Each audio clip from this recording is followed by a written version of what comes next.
ये कुर्सी है तुम्हारा जनाजा तो नहीं, यह कुर्सी है तुम्हारा जनाजा तो नहीं, अगर कुछ कर नहीं सकते तो उतर क्यों नहीं जाते।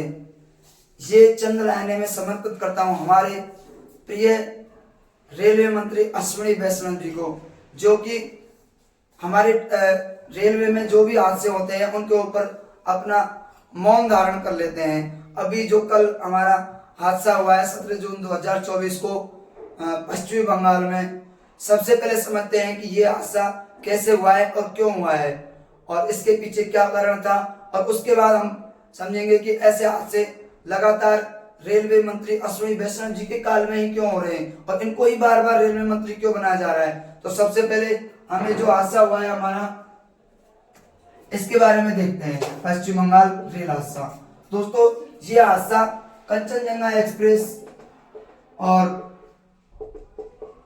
एक मालगाड़ी थी, इन दोनों के बीच में हुआ है।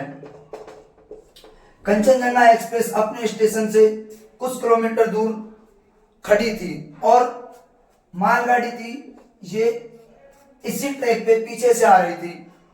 मालगाड़ी को गलत सिग्नल देने की वजह से सेम ट्रैक पे जब कंचनजंगा एक्सप्रेस खड़ी हुई थी उसी टाइम पे मालगाड़ी पीछे से आकर इससे टकरा जाती है, जिससे कि एक इसका डिब्बा मालगाड़ी के इंजन के ऊपर चढ़ जाता है और मालगाड़ी का इंजन रेल जो पीछे का हिस्सा होता है रेल का कंचनजंगा एक्सप्रेस के 2 डिब्बों के ऊपर नीचे चला जाता है, जिससे कि जो मालगाड़ी थी इसके जो लोको पायलट थे इनकी डेथ हो जाती है और जो कंचनजंगा एक्सप्रेस थी अपनी, इसके जो गार्ड थे उनकी भी डेथ हो जाती है।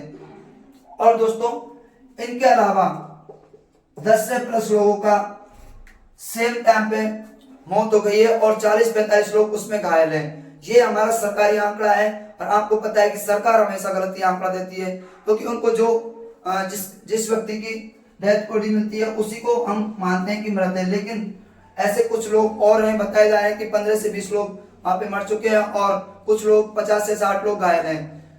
ये रेल हादसा पहली बार नहीं हुआ है, कंचनजंगा एक्सप्रेस और जो मालगाड़ी का रेल हादसा ये पहली बार नहीं हुआ है। ऐसे एक साल पहले 2 जून 2023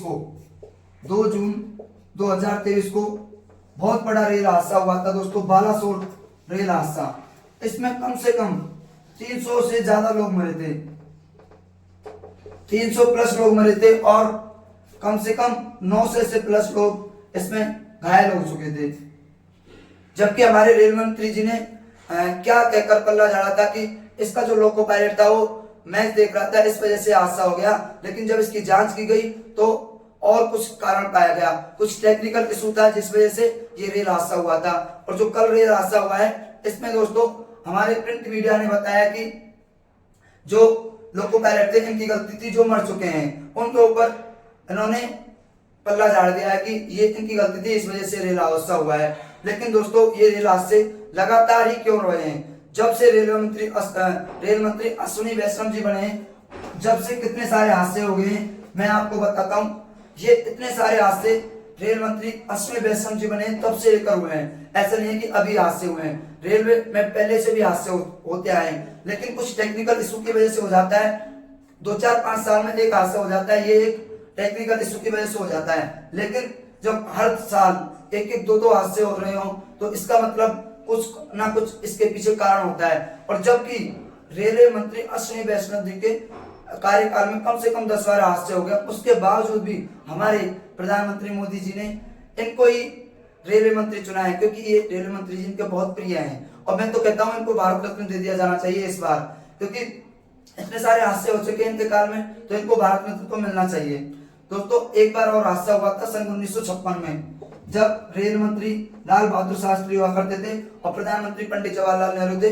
इनके काल में 1956 में हादसा हुआ था, तो हमारे रेल मंत्री जी ने, तत्कालीन रेल मंत्री जी ने इस्तीफा दे दिया था, लेकिन पंडित जवाहरलाल नेहरू ने इस्तीफा एक्सेप्ट नहीं किया था। उसके जस्ट 3 महीने बाद फिर से एक रेल हादसा हुआ है जिसमें 100 से ज्यादा लोगों की मृत्यु हो गई। तो दोस्तों इस बार लाल बहादुर जी ने इस्तीफा दे दिया और यह कहकर कि इसमें पूरी गलती मेरी है और पूरी जिम्मेदारी मैं लेता हूं, जिससे मेरे जीवन में ये रहेगा कि मेरे कार्यकाल में हादसा हुआ था, इस वजह से मैंने इस्तीफा दे दिया। लेकिन आज के रेल मंत्री जी है जिनको कोई फर्क नहीं पड़ता। आप कुछ लोग, कुछ ज्ञानी लोग, कुछ बुद्धिजीवी लोग आके कहेंगे कि रेल को कौन सा रेलवे मंत्री चलाता है, जो रेलवे मंत्री की गलती है।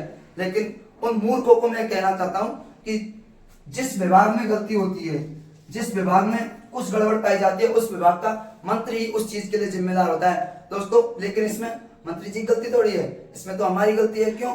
क्योंकि हमने वोट किसको दिया है? हमने वोट रेलवे को थोड़ी दिया है, रेलवे के हादसे को लेकर, रेलवे की कंडीशन को लेकर थोड़ी दिया है। हमने तो देखा है कि हमारे देश में कितने एयरपोर्ट बन रहे हैं, हमारे मोदी जी का प्रदेश में कितना अच्छा डंका बज रहा है, हमारे देश में मंदिर बन रहे हैं, हमारे देश में मस्जिद बन रहे हैं, इस पे हमने वोट दिया है।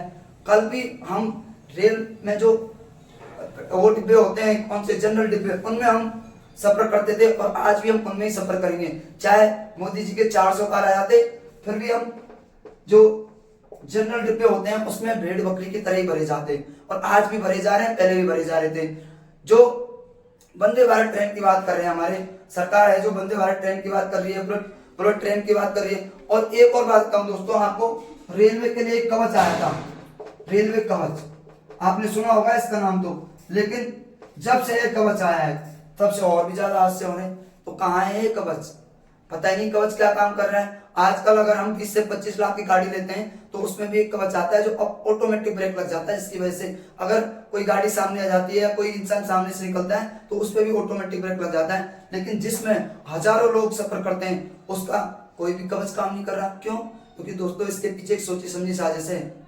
जो रेलवे इतना बड़ा विभाग है जो हमारी बेरोजगारी को सबसे कम करता है, मतलब सबसे ज्यादा रोजगार देने वाला एक विभाग है रेलवे विभाग, इसको इतना बदनाम कर दो, इतने हादसे कर दो इसमें, और ये बोल दो कि इसमें तो बहुत ज्यादा घाटा जा रहा है सरकार की तरफ से और इसको बेच दिया जाएगा, जिससे कि निजीकरण करने में हमें बहुत आसानी रहेगी।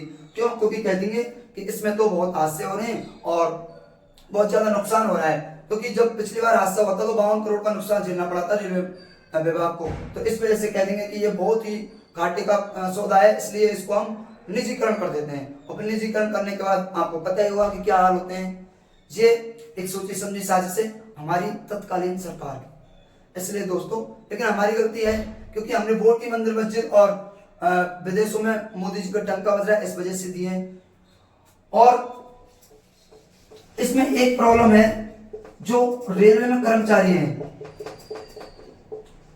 इनको दोस्तों 18 से और 20 घंटे कार्य किया जा रहा है। कुछ परिचित लोग हैं, उनका मानना है कि इतने ज्यादा काम करने की वजह से रेलवे कर्मचारियों पर इतना ज्यादा प्रेशर आया है जो वो अच्छे से प्रॉपर वर्क नहीं कर पा रहे हैं। हमारे प्रधानमंत्री जी कहते हैं कि 18 से 20 घंटे में कार्य करता हूं और जब पसीना आता है उससे मुंह धोता हूं, जिससे उनके चेहरे पे इतनी चमक है। लेकिन उनका तो पता नहीं है, लेकिन जो रेलवे कर्मचारी है वो जरूर 18 से 20 घंटे काम कर रहे हैं, जिसकी वजह से उनकी प्रोडक्टिविटी नहीं निकल के आ रही है और जिस वजह से हादसे हो रहे हैं। ये हमें समझनी पड़ेगी। और 5 साल में दोस्तों आपको पता होगा 5 साल में कितने भर्ती आए एएलपी के, 5 साल में 5,56 पद आए एएलपी के। इस वजह से ये हादसे लगातार होते जा रहे हैं। इसलिए हमारी हाथ जोड़ के निवेदन है रेलवे मंत्री जी से कि कुछ इसमें जो सीटें खाली पड़ी है उनको भर दीजिए, जिससे कि कुछ ये हादसे कम हो जाए। आप इस्तीफा तो देने वाले हो नहीं, तो कम से कम ये रेलवे के पद बढ़ा दो, जिससे बेरोजगारी कम होगी और ऐसे हादसे भी कम होंगे। दोस्तों, अगर आपने हमारे चैनल को सब्सक्राइब नहीं किया है तो चैनल को सब्सक्राइब कीजिए, और अगर आप हमारे फेसबुक पेज पे देख रहे हो तो फेसबुक पेज को फॉलो कर लीजिए और इस वीडियो को लाइक कर दीजिए। धन्यवाद। ओके, मिलते हैं किसी और वीडियो में।